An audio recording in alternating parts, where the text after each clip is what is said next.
तो दोस्तों आज के इस वीडियो में हम भिन्न का घटाव सॉल्व करना सीखेंगे। भिन्न का घटाव जिसको इंग्लिश में बोलते हैं सबट्रैक्शन ऑफ फ्रैक्शन। क्या बोलते हैं? Subtraction of fraction. दोस्तों मैं आपसे वादा करता हूं कि अगर इस वीडियो को शुरू से लेकर लास्ट तक बिना स्किप किए देख लेते हैं ना, तो आपके सामने कभी भी अगर भिन्न के घटाव वाले क्वेश्चन आएंगे ना, तो आप उसको काफ़ी आसान तरीके से सॉल्व करेंगे। क्योंकि इस वीडियो में आपको काफ़ी आसान तरीका बताया जाएगा भिन्न के घटाव सॉल्व करने का। तो देखिए हमारा क्वेश्चन क्या दिया गया है। तो हमारा क्वेश्चन यहाँ पर दिया गया है। क्वेश्चन देखिए, क्वेश्चन कह रहा है कि 17/3। ये 17/3 क्या है? तो ये 17/3 जो है ना एक भिन्न है। भिन्न क्यों है? क्योंकि भिन्न का रूप होता है p/q और ये जो है p/q के रूप में है। अब देखिए जब भिन्न है तो भिन्न में इस बाटा के ऊपर वाला जो नंबर है इसको अंश बोलते हैं, और इस बाटा के नीचे वाला जो नंबर है ना इसको हर बोलते हैं। यानी अंश का मान 17 है और हर का मान 3 है। तो ये पहले भिन्न में से घटाना है दूसरा भिन्न जिसमें अंश का मान 13 है और हर का मान 6 है। अब देखिए पहले भिन्न का हर का मान जो है 3 है, दूसरे भिन्न का हर का मान 6 है। तो भिन्न का घटाव या फिर भिन्न का जोड़ करने के लिए सबसे पहला काम कि जो भी दोनों भिन्नों का हर संख्या है ना, इन दोनों का सबसे पहले एलसीएम यानी लघुत्तम समापवर्तक निकालना होगा।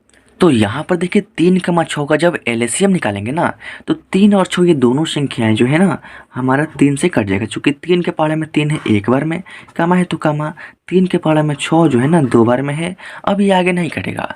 अब देखिए यहाँ पर हमने 3 से कटाया है तो लिखेंगे 3 और गुणे में यहाँ पर 1 को छोड़कर क्या बच गया है 2, तो गुणे में 2। अब देखिए 3 का मल्टीप्लाई करेंगे 2 में तो यहाँ पर आपका आ जाएगा 6। यानी 3 और 6 का जो एलसीएम है ना हमारा यहाँ पर 6 जो है आ चुका है। तो आपको करना क्या है? देखिए जितना बड़ा क्वेश्चन है ना सबसे पहले उतना बड़ा एक लाइन खींचना है। यानी यहाँ से यहाँ तक क्वेश्चन है तो हम यहाँ से यहाँ तक एक लाइन खींचेंगे। बीचों बीच नीचे जो हमारा एलसीएम आया है ना 3 और 6 का एलसीएम जो 6 आया है ना उसको यहाँ पर लिखना है, जो कि मैंने लिख दिया। अब देखिए 3 6 का एलसीएम हमने 6 निकाला है। अब क्या करेंगे? इसी 3 से इस 6 में भाग करेंगे और जो भी भागफल आएगा ना उसका गुना इस 3 के ऊपर वाले नंबर में करके हम यहाँ पर लिखेंगे। समझ रहे हैं ना? यानी नीचे वाला नंबर से इस नीचे वाले नंबर में भाग करेंगे और जो भी भागफल आएगा उसका गुना ऊपर वाले नंबर में करके हम यहाँ पर इस बटा के ऊपर लिख देंगे। समझ रहे हैं ना? तो अब देखिए जब 3 से भाग करेंगे 6 में, यानी 3 का पहाड़ा पढ़िए कि कितने बार में 6 आता है। तो देखिए 3 एकम 3, 3 दूनी के 6 यानी 2 बार में 6 आ गया, तो वही 2 हमारा भागफल हो गया। तो उसी 2 का गुना करेंगे इस 3 के ऊपर वाले नंबर 17 में। तो जब 2 का गुना करेंगे 17 में ना तो 17 दूनी के होगा आपका 34। तो 34 जो है ना आपको यहाँ पर लिख देना है क्या? 34। अब देखिए माइनस का चिन्ह है तो माइनस का चिन्ह। फिर वही प्रक्रिया यहाँ पर भी है। इस 6 से भाग करेंगे 6 में और जो भी भागफल आएगा उसका गुना ऊपर वाले नंबर में करके हम यहाँ पर ऊपर में लिखेंगे। तो जब 6 का पहाड़ा पढ़े कितने बार में 6 आता है? देखिए 6 एकम 6, यानी 6 के पहाड़ा आप एक बार पढ़ेगा तो 6 आ जाएगा। तो वही एक आपका भागफल है, उसी एक का गुना करेंगे इस 6 के ऊपर वाले नंबर 13 में। तो जब एक का गुना करेंगे 13 में ना तो आपका यहाँ पर हो जाएगा 13। चूँकि किसी भी संख्या में अगर 1 से गुना करते हैं या 1 से किसी भी संख्या में गुना करते हैं तो वही संख्या प्राप्त होगा जिस संख्या में 1 से गुना करेंगे, यानी 13 ही हो जाएगा। समझ रहे हैं ना? अब देखिए काफ़ी आसान है। करने क्या है? देखिए सिंपल सा, इस 34 में से घटाना है 13। तो देखिए 4 में से 3 घटाएंगे ना तो आपका आएगा 1, और 3 में से 1 घटाएंगे ना तो आपका आएगा 2। बाटा में क्या है? 6 है तो बाटा में लिखेंगे 6 और 21/6 ये हो गया इस क्वेश्चन का फाइनल आंसर। समझ रहे हैं ना? ये हमारा पहला क्वेश्चन सॉल्व हो गया जो कि 21/6 आंसर आ चुका है।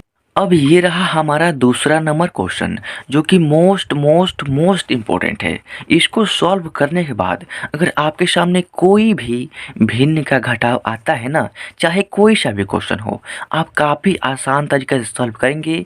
क्योंकि इस क्वेश्चन में आपको कुछ यूनिक सीखने को मिलेगा और काफ़ी आसान तरीके से आप उसको सॉल्व कर पाएंगे। तो देखिए हमारा क्वेश्चन में क्या दिया गया है। तो हमारा क्वेश्चन यहाँ पर दिया गया है देखिए 10/3। तो ये 10/3 क्या है?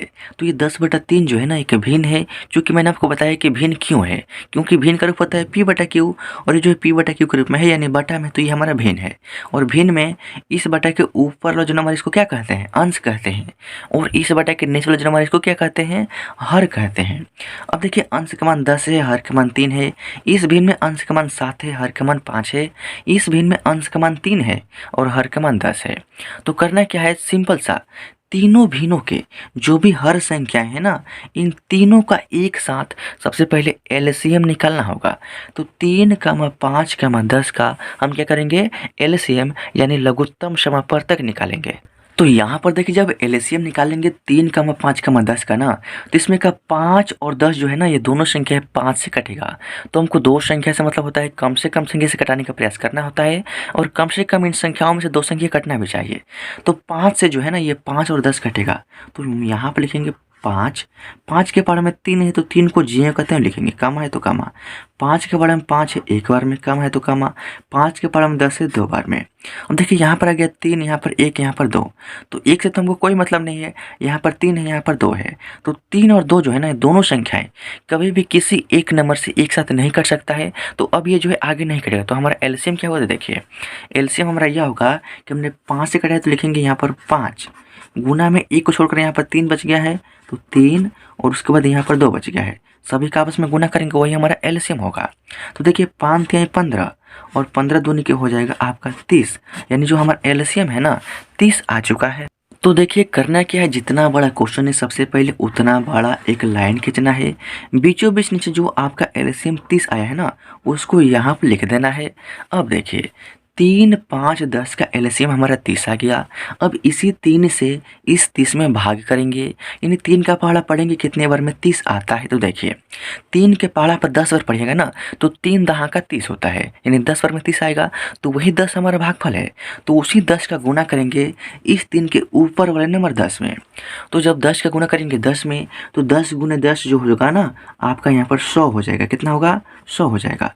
माइनस है तो माइनस।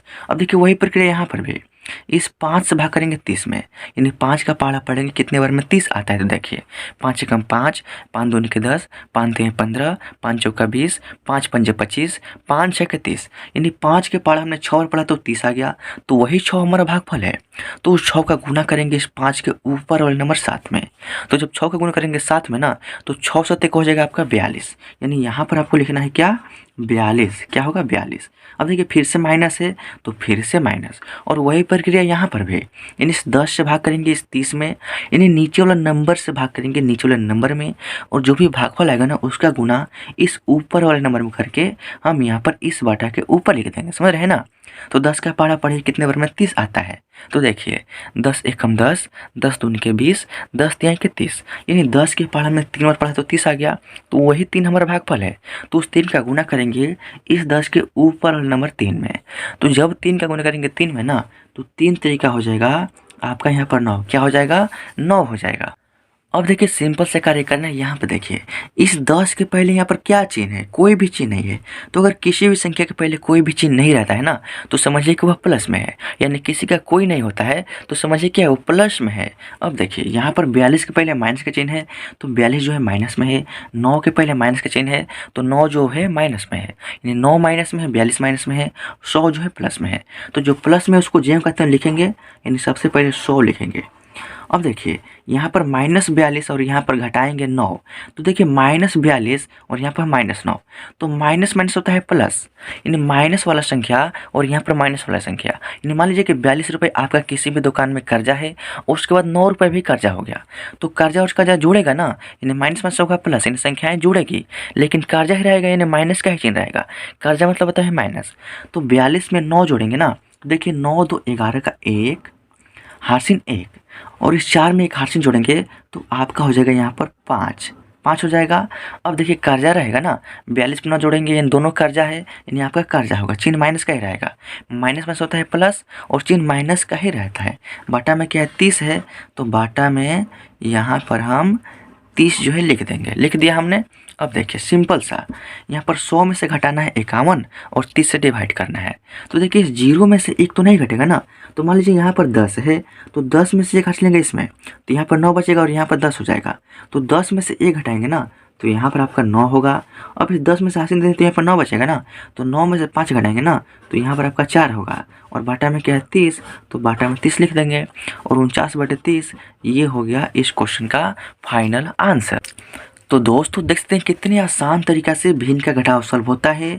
चाहे एक भिन्न में से दूसरा भिन्न घटाना हो या एक भिन्न में से दूसरा भिन्न घटाना हो और दूसरे भिन्न में से तीसरा भिन्न घटाना हो या फिर 4 भिन्नों को आपस में घटाना हो या फिर 5 भिन्नों को आपस में घटाना हो, आप काफ़ी आसान तरीका से इसी विधि का यूज़ करके आप सॉल्व कर सकते हैं। चाहे क्वेश्चन जो भी हो, तरीका आपको यही यूज़ करना है। तो मेरे दोस्त अगर वीडियो अच्छा लगा हो तो वीडियो को लाइक कर दीजिएगा और इस चैनल पर पहली बार आए हैं ना, तो इस चैनल को सब्सक्राइब जरूर कर लीजिए ताकि आपको न्यू वीडियोस का नोटिफिकेशन आपको मिलता रहे और आपकी जो भी मैथ की तैयारी है हमेशा चलती रहे और आपका मैथ जो है काफ़ी स्ट्रांग हो जाए।